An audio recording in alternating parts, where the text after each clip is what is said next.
Good morning, students.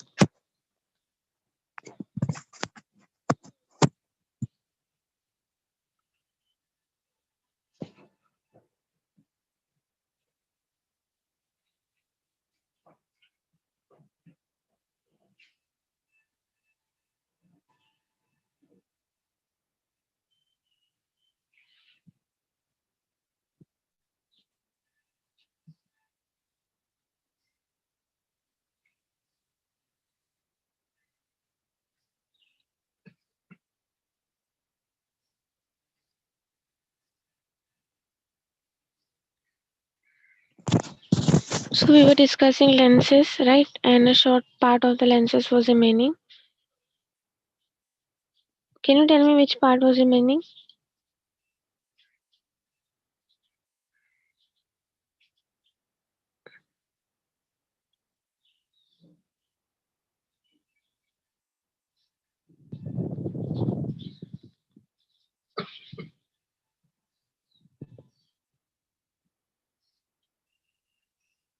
So in this chapter, we have studied about lenses, right?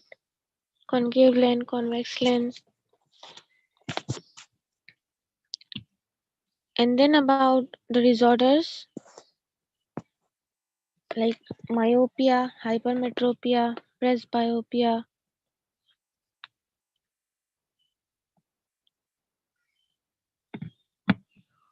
and also the construction of human eye. And we have studied that these disorders like hypermyopia, presbyopia, these all are due to what? These all are due to not proper functioning of the eye. Image formation does not take place on retina, right?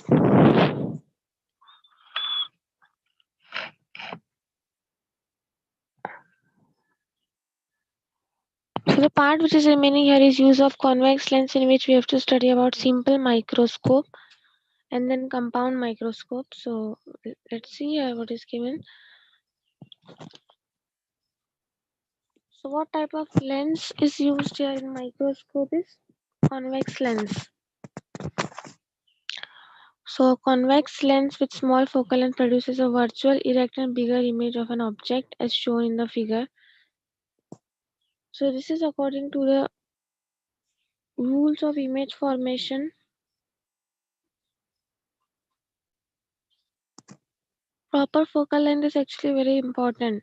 Proper focal length is very important even in our eyes. The image formation which takes place, that also depend upon the focal length, and the lenses whatever we are using, that helps to correct the focal length so that image formation takes place at proper place. Right, so here you should remember that what type of lens is used is convex, simple convex lens.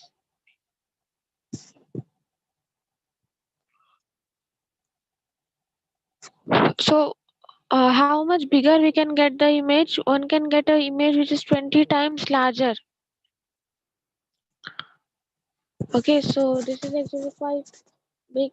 20 times larger image you can obtain with the help of these lenses in simple microscope. Okay, in simple microscope we are talking about. Now, what about the compound microscope?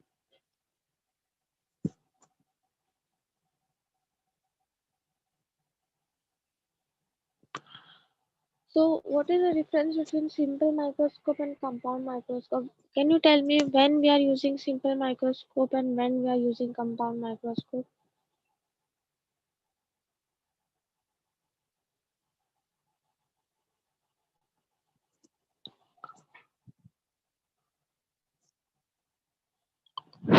Can anybody tell me here when we are using simple microscope and when we are using compound microscope?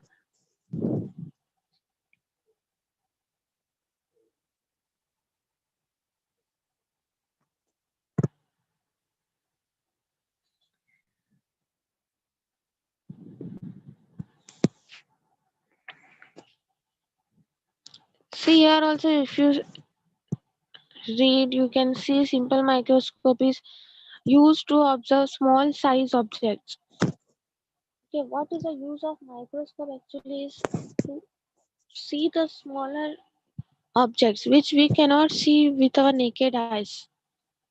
Okay, things which we cannot see by our naked eyes can be seen by magnifying glasses or microscope, right? So compound microscope is actually having very bigger magnifying power as compared to simple microscope. Simple microscope is having a magnifying power of 20 times, right? We have seen that the objects will be magnified 20 times, but compound microscope is having a magnifying power much greater than this.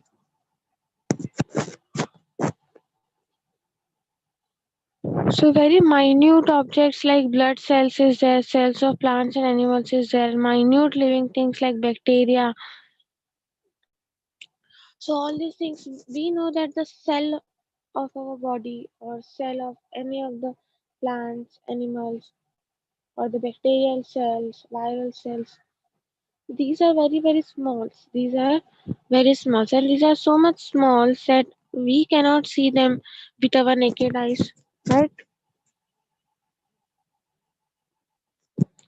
We cannot see them with our naked eyes. Also, we cannot see them by the simple microscope. So for such thing, what is been used is we use compound microscope here.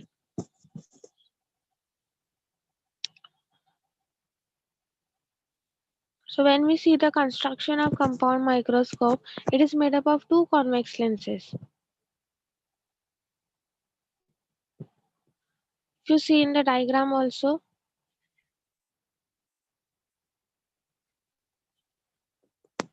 so first you see there is objective lens.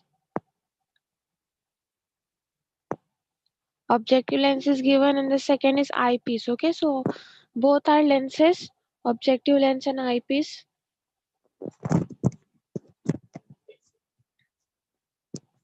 So both are having different focal lengths. Both the lenses are having different focal length.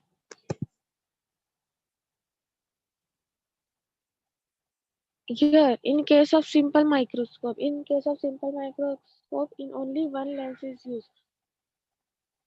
Okay, only one convex lens is used, but in case of compound microscope, two lenses are used, objective lens and eyepiece, and both are having different focal length.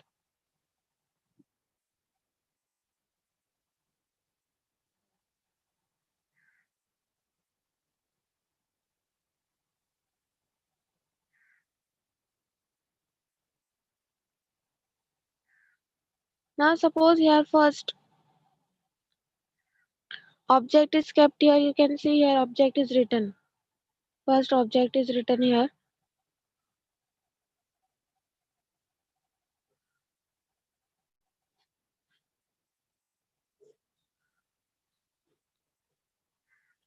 So the image of first object, this is the object. Okay, so the image of first object will be formed here.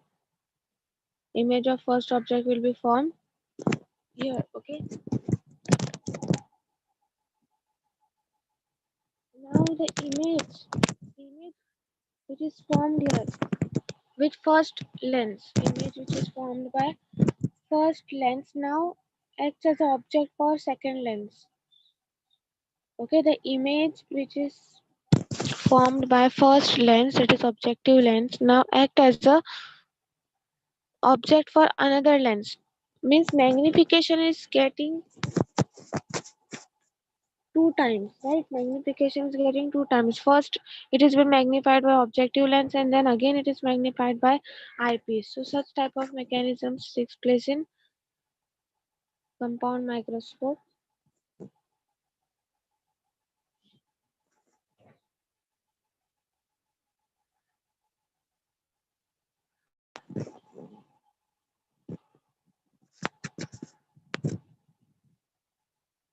And also you might have seen the microscope in the laboratory that the lenses are fitted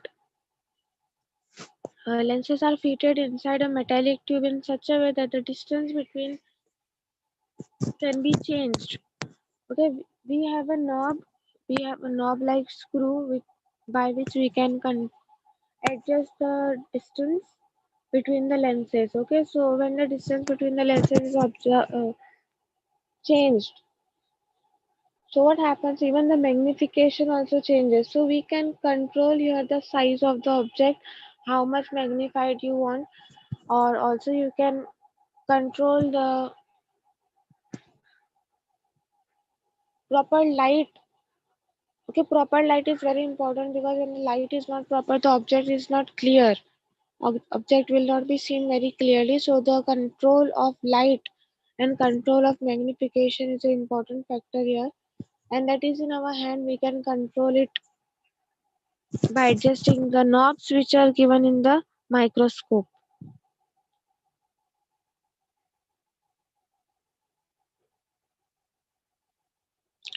Now next is telescope.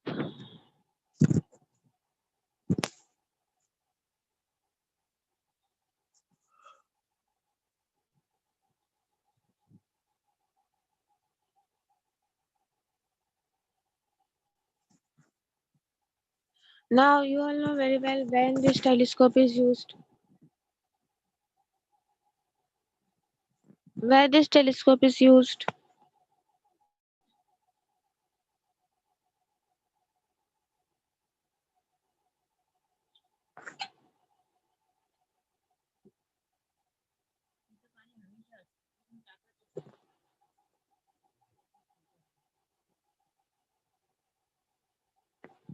Telescope is used to see distant objects like stars and all those things. But when we talk about microscope, with microscope we cannot see such type of far away objects. Microscope can be used only to see the nearby objects. When we keep these objects in a microscope, then only we'll be able to see them magnified. But telescope is used to see distant objects, okay, दूर के objects, and that distant objects can be seen with a magnified size. So again, this is very important instrument for these astronomers, astrological studies. So here it is given telescopes are of two types. Okay, telescopes are of two types. The first is refracting telescope and second is reflecting telescope. Can you tell me what is the difference between refract and reflect? What is the difference?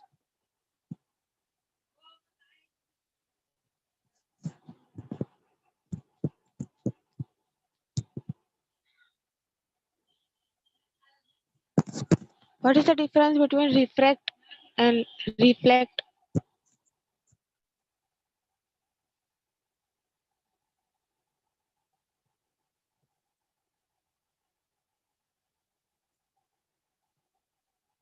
If you remember, we have discussed this topic, entire topic in the chapter refraction of light. Refraction of light, in that chapter we have studied this entire thing. What is refraction? Tell me.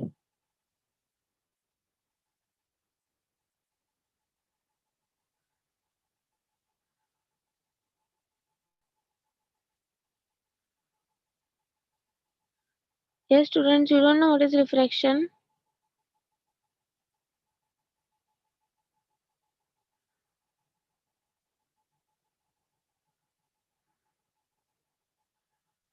See, when light rays fall on any object,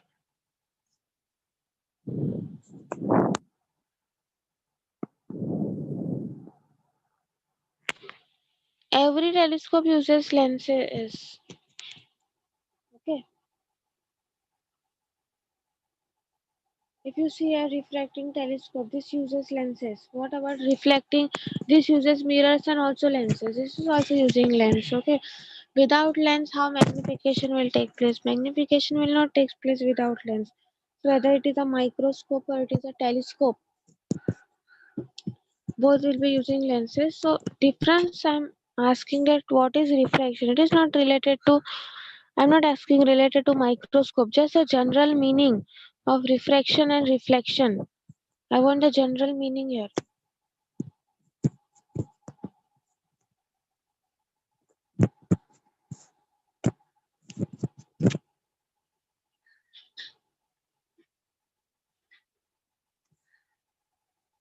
Nobody knows. Students, you are not studying, your exams will be there, board exam is there, but I think you all are not studying only.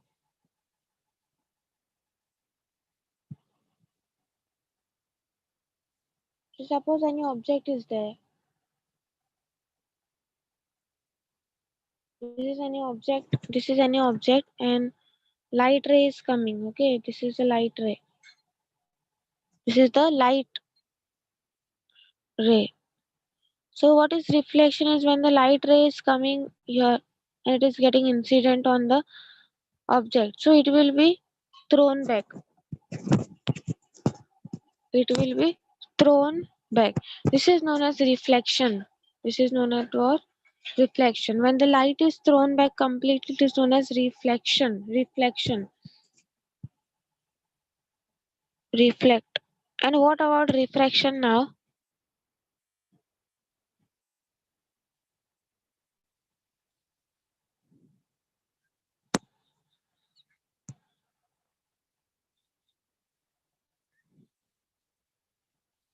Again, object is there. You have light. You have light. Okay. And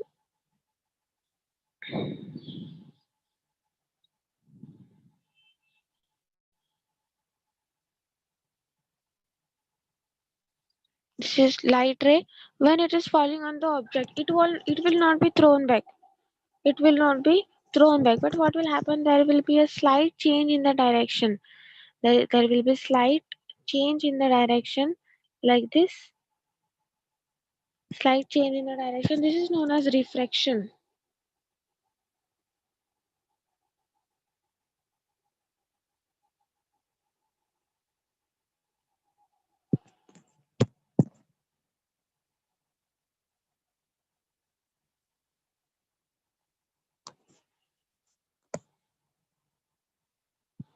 Now in both of these, the image formed by the object lens acts as the object for the eyepiece. Means here also again we are having object lenses and eyepiece, both we are having, and the image which is formed by object lens is acting as a object for another lens. So again image formation will take place. Since image formation is taking place two times. Image formation is taking place two times.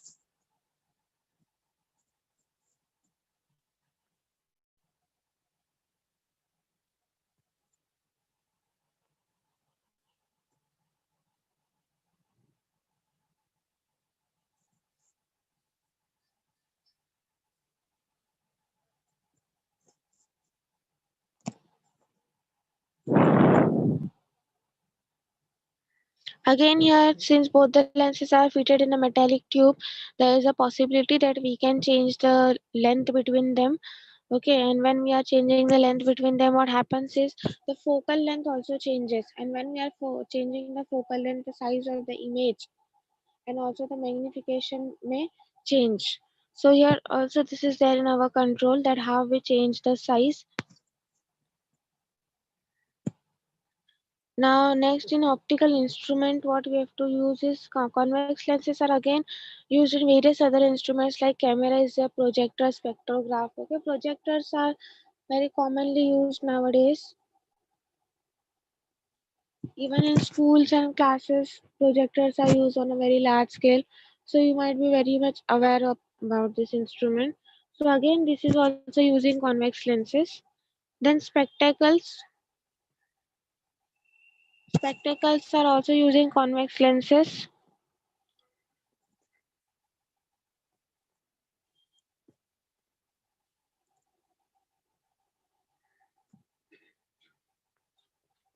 So spectacles can use convex lenses as well as they can use concave lenses also depending upon the disorder which needs to be treated. Okay, and also sometimes what happens both lenses can be used. Like we have different disorders, myopia, hypermetropia, and presbyopia, right? So we have different disorders, and depending upon the disorders, the type of lenses is selected. The type of lens is selected, which is help to correct the disorder.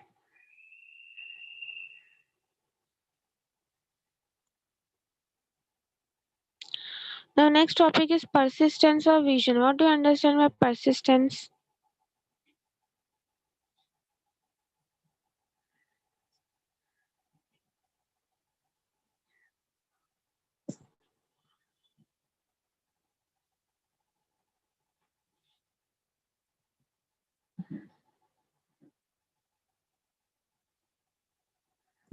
What is mean by persistence?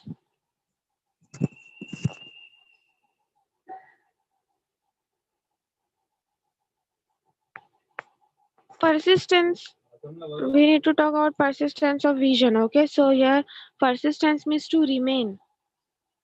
Persistence to means remain. So here what we have to study is when any object is placed in front of us. When any object is placed in front of us and we are looking at the object. So what happens is the image formation take place. The image of that object takes place inside our eyes. Okay, and we know image formation takes place on the retina.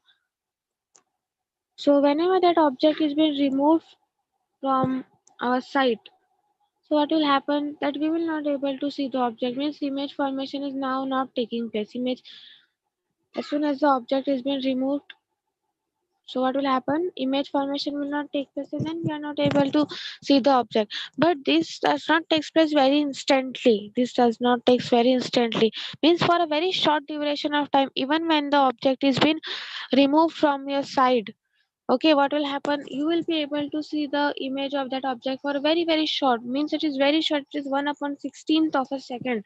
1 upon 16th of a second. For example, you can you can see during Diwali when the crackers and all those things are been lighted. Okay, so we we are able to see the image of this lightning even when the light is put off. Okay, so the this image formation, this is known as persistent of vision, means even after the object is been removed, so we will be able to see the image for a very short duration of time, which is known as 1 upon 16th of second. And this is persistence of vision.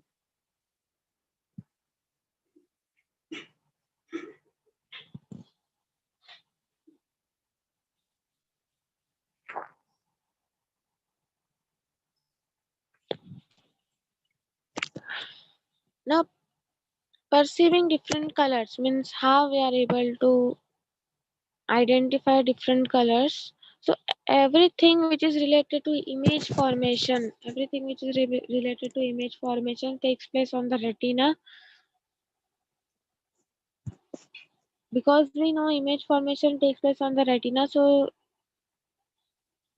retina is the most important factor here in its light and image formation is having a very greater factor here.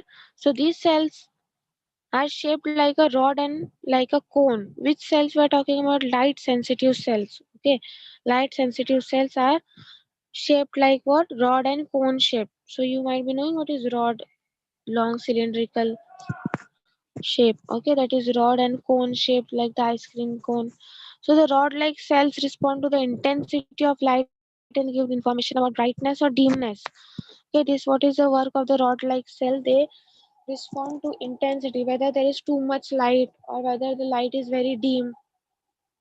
uh, okay, so this all information is been given by what, this information is given by these rod cells. The conical cells respond to the color and give information about the color of the object to the brain. So information about light is given by rod cells and information about color is being given by cone cells.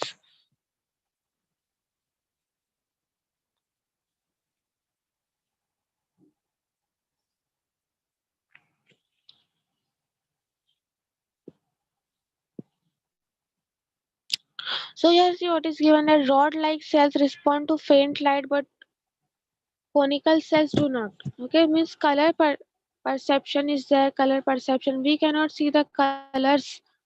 We cannot see the colors in dim light because this conical cells requires bright light. Only when the light supply is bright, Then only the conical cells will be able to identify the color and will give the information to the brain. But when the light is very dim, these conical cells do not respond. So if they are not responding, they will not be able to identify the color. But rod cells can even they can even respond to the dim light, and so slight image formation takes place, but we will not be able to judge the color.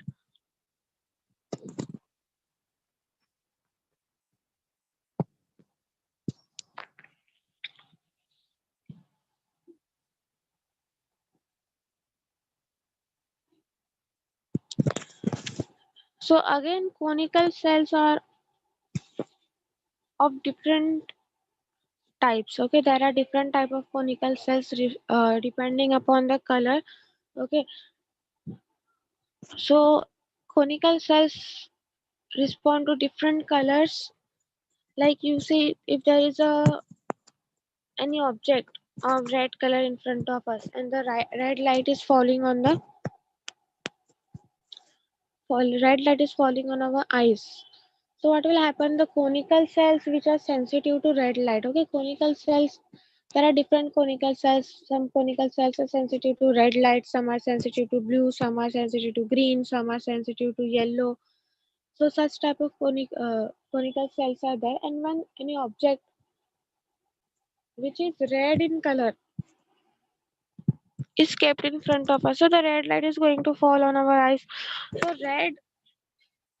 so conical cells which are sensitive to red color will get excited and the brain will get a sensation that there is a object which is of red color in front of us. Okay, so this is how the mechanism works.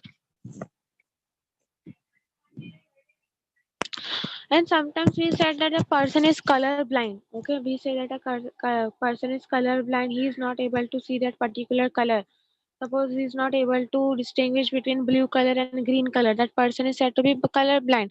So why it is said to be color blind? Because he is not having sufficient amount of cone cells.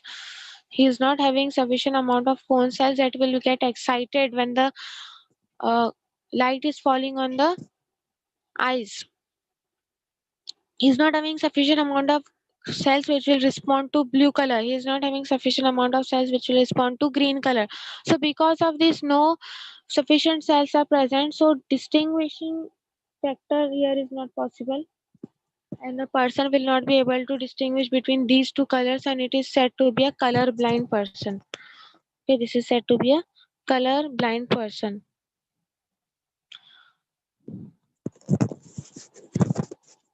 So colorblind person here does not mean that he is actually blind. He is not actually blind. He will be able to see all the objects clearly. Okay, all the objects will be seen clearly by that person. But what is the thing here, that he will not be able to distinguish between colors. Okay, he will not be able to distinguish between colors, and that also not every colors, few colors. Okay, few colors will not be distinguished by him, and that only because the cone cells which were sensitive for that colors were not present. Okay, so the colorblind persons are not actually blind persons. They will be able to see the objects clearly, but only thing is that some colors will not be distinguished by them.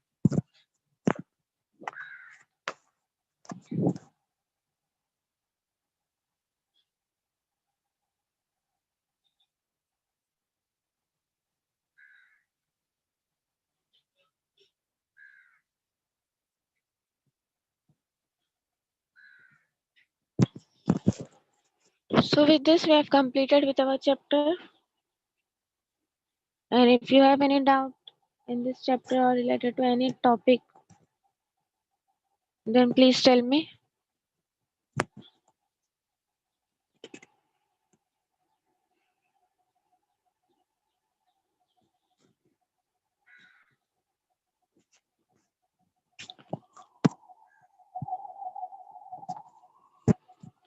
Any doubt is there?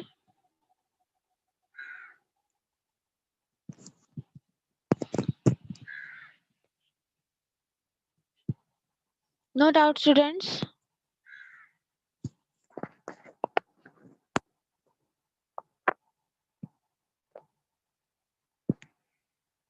Okay, then we are ending the lecture.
Now student connect at 9 o'clock for SST lecture.